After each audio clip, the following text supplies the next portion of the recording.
Assalamualaikum warahmatullahi wabarakatuh. Siswa-siswa sekalian, siswa kelas 11, salam kenal.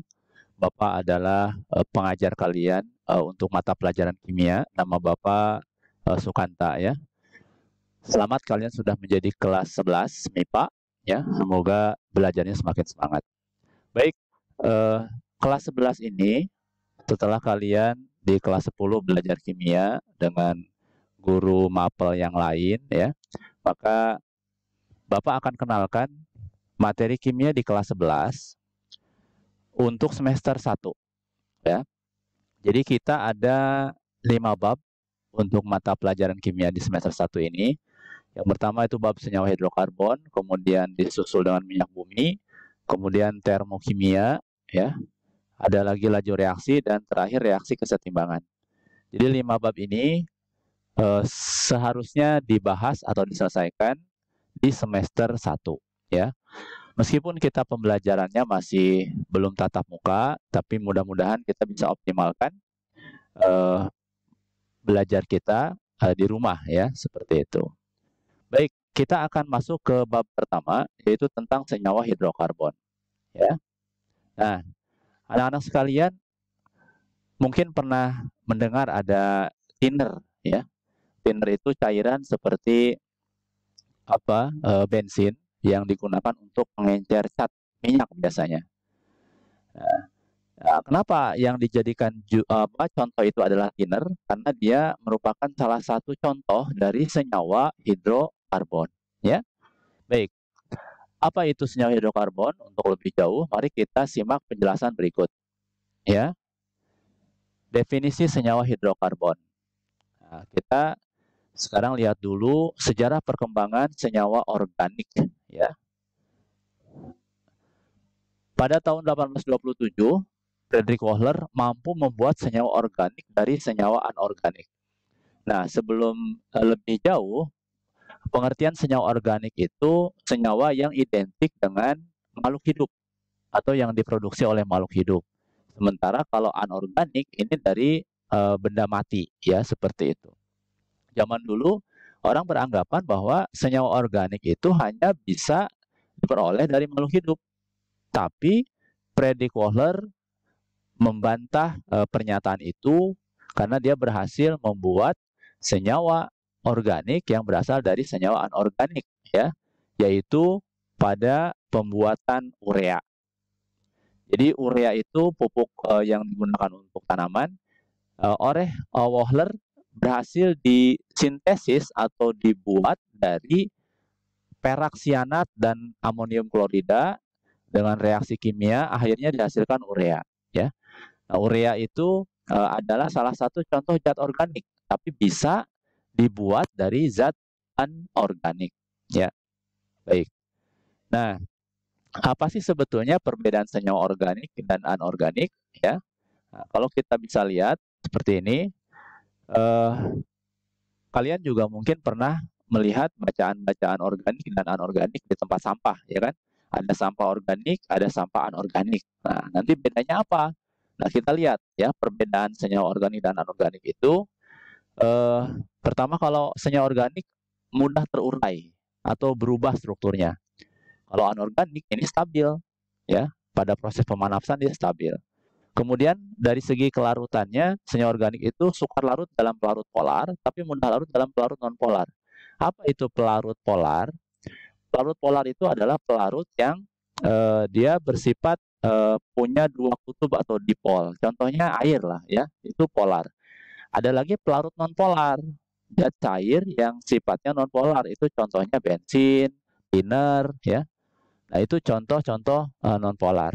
Maka kalau ada zat polar dan non polar disatukan, maka sebetulnya dia tidak akan bersatu. Contoh minyak dengan air, itu kan tidak akan bersatu ya, dia akan terpisah karena beda sifat. Nah, kalau anorganik dia mudah larut dalam pelarut polar. Kemudian titik didih dan titik leburnya kalau organik umumnya relatif lebih rendah, kalau yang anorganik tinggi. Ya, kalau strukturnya punya rantai atom karbon, kalau untuk anorganik dia tidak punya rantai atom karbon. Kemudian jenis ikatannya, kalau senyawa organik ini ikatan kovalen, kalau anorganik ikatan ion. Uh, untuk ikatan kimia atau ikatan kovalen dan ikatan ion, kalian sudah belajar di kelas 10 ya. Bedanya apa? Seperti itu nanti kalian coba baca lagi. Nah, jadi contoh mudahnya senyawa organik itu misalnya gula, pasir ya, table sugar ya, itu organik. Kalau anorganik contoh mudahnya table salt, garam misalnya ya. Nah, coba kalian buktikan apakah betul garam itu kalau dipanaskan dia lama melelehnya. Tapi kalau gula dipanaskan di atas sendok logam gitu dia cepat meleleh. Artinya berarti dia tidak terlalu kuat terhadap pemanasan. Nah, jadi seperti itu perbedaan organik dan anorganik. Nah, contoh yang lain misalnya bagaimana cara mengidentifikasi unsur yang ada di alam ya, yang mengandung karbon, hidrogen, dan oksigen dalam senyawa organik. Ini ada percobaan yang sebetulnya ini harus dilakukan langsung ya oleh kita di laboratorium karena alatnya sebetulnya sederhana dan kita punya. Cuma karena terkait dengan kondisi saat ini kita belum bisa membuktikan ini. Jadi ini ada sampel misalnya, ada sampel tertentu ya. Kemudian dikasih pemanasan, disumbat. Nah, kemudian ada selang ini kecil, dialirkan ke air kapur. Air kapur itu nanti akan menjadi keruh kalau misalnya gas ini mengandung CO2. Berarti ada zat karbon dan ada oksigen kalau seandainya air kapur ini bisa keruh. Itu ciri dari senyawa organik ya, seperti itu. Nah, ini harusnya dilakukan di skala laboratorium agar kita bisa langsung melihat faktanya. Baik. Nah, sekarang sumber senyawa organik dan atau senyawa karbon itu dari mana saja? Tadi seperti di awal Bapak katakan, senyawa organik itu kan sumbernya umumnya berasal dari makhluk hidup ya. Ini contohnya dari tumbuhan dan hewan. Nah, jadi sumber-sumber senyawa organik itu ada pada tumbuhan dan hewan, kemudian ada pada batu bara ya. Kemudian ada juga pada gas alam dan minyak bumi ya. Minyak bumi kalian juga mungkin pernah mendengar istilah itu. Contoh dalam kehidupan sehari-harinya bensin, solar, dan sebagainya itu adalah contoh dari minyak bumi. Ya, kita lanjut. Nah, sekarang kita akan melihat apa sih senyawa ciri khas dari atom karbon. Ya. Nah, sebelum lebih jauh, Bapak akan definisikan apa sih yang disebut dengan senyawa hidrokarbon. Nah, ini berasal dari dua kata, hidro dan karbon. Artinya apa? Hidro itu adalah hidrogen dan karbon adalah unsur karbon. Berarti senyawa-senyawa yang akan kita pelajari pada kesempatan ini adalah senyawa yang hanya terdiri dari unsur H, yaitu hidrogen, dan unsur C, yaitu karbon. Ya. Nah, lantas apa saja ciri khas atom karbon itu? Pertama, kita lihat atom karbon itu dapat membentuk 4 ikatan kovalen tunggal dengan atom lain. Nah, ini atom C, dia bisa menggandeng 4 atom H. Nah, artinya berarti dia punya 4 tangan ya, seperti itu. Jadi dia bisa membentuk 4 ikatan kovalen tunggal. Kemudian atom karbon juga dapat berikatan dengan sesama atom karbon yang lain membentuk rantai. Nah, ini contohnya. C bertemu dengan C, bertemu dengan C lagi, terus saja. Jadi dia membentuk rantai. Rantainya bisa macam-macam, ada yang lurus, ada yang bercabang, ada yang cabang 2, dan seterusnya. Ya. Jadi seperti itu. Kemudian kita lihat posisi atom karbon. Jadi dalam rantai karbon yang tadi kita sudah sebutkan di awal bahwa sifat karbon itu bisa membentuk rantai karbon, maka posisi atom karbon itu bisa dibedakan menjadi 4 ya. Pertama ada atom C primer, atom karbon primer, kemudian ada atom C sekunder, ada atom C tersier, dan ada atom C kuarterner. Apa sih pengertian atom C primer, C sekunder, C tersier, dan C kuarterner? Kita lihat. Misalnya ini ada rantai karbon. C1, C2, C3, C4, C5, C6, C7, C8, C9, C10, C11, ya. Nah, sekarang kita lihat atom C primer itu ada di atom C mana saja? Adanya di atom 1, atom C1, atom C7, atom C8, atom C9, ya, atom C10 dan 11. Ya. 1, 9, 10, 11, 7, 8. Apa sih definisi atom C primer? Ya, nanti kalian bisa lihat. Nah, di literatur ya, seperti itu. Kemudian atom C sekunder ada pada atom nomor 3 dan 5. 3 nih, ini C ini nih, C3 nih, dan C5. Ya. Kemudian atom C tersier pada atom nomor 4 dan 6.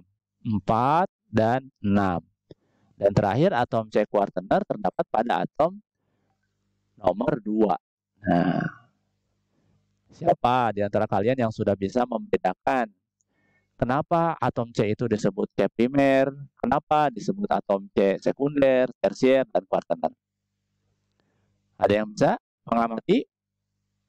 Ya, Bapak berikan satu bocorannya ya. Contoh misalnya atom C primer di C ke-1 contohnya, salah satu contohnya. Nah, kenapa dia disebut primer? Karena C1 dia langsung mengikat C2. Yang dia ikat langsung kan hanya C2, ya. Berarti itu yang disebut dengan C primer. Artinya berarti dia hanya mengikat satu atom C yang lain secara langsung. Nah, sekarang yang sekunder.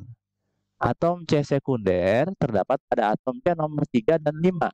Nah, ini 3 dan 5. Lihat atom C3. Dia mengikat siapa saja? Nah, ke kiri ada atom C2 yang diikat. Kemudian ke kanan ada atom C4. Ya. Berarti atom C3 ini sebagai atom C sekunder karena dia mengikat langsung dua atom yang lain yaitu C2 dan C4. Pak, kenapa ini nggak diikat oleh C3? Oh, ini kan tangannya tidak langsung diikat oleh C3 kan. Jadi dia tidak langsung. Berarti yang diikat itu hanya dua oleh C3. Yaitu C posisi kiri yang C2 dan C posisi kanan. Ya. Nah, langsung misalnya yang kuartener. Itu hanya terdapat pada atom C nomor 2. Coba kamu amati ini. Kuartener. C nomor 2 ini. Dia mengikat berapa atom C yang lain? Ya. Karena asal kata kuartener itu berarti sebetulnya quarter, artinya 4. Seperti itu. Sudah bisa membedakan? Kenapa suatu atom disebut atom C primer, sekunder, tersier, dan kuartener? Silakan nanti kalian amati lagi penjelasan Bapak tadi, ya. Oke. Nah, seperti itu anak-anak sekalian untuk di awal perjumpaan kita. Jadi kita sudah mulai mengenalkan karakteristik atom karbon, ya, kemudian posisi atom karbon, kemudian apa itu definisi senyawa organik dan anorganik dan beserta contohnya.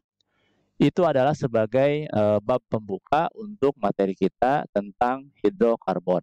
Berikutnya nanti untuk tata nama, alkana, alkena, dan seterusnya akan kita bahas pada pertemuan berikutnya.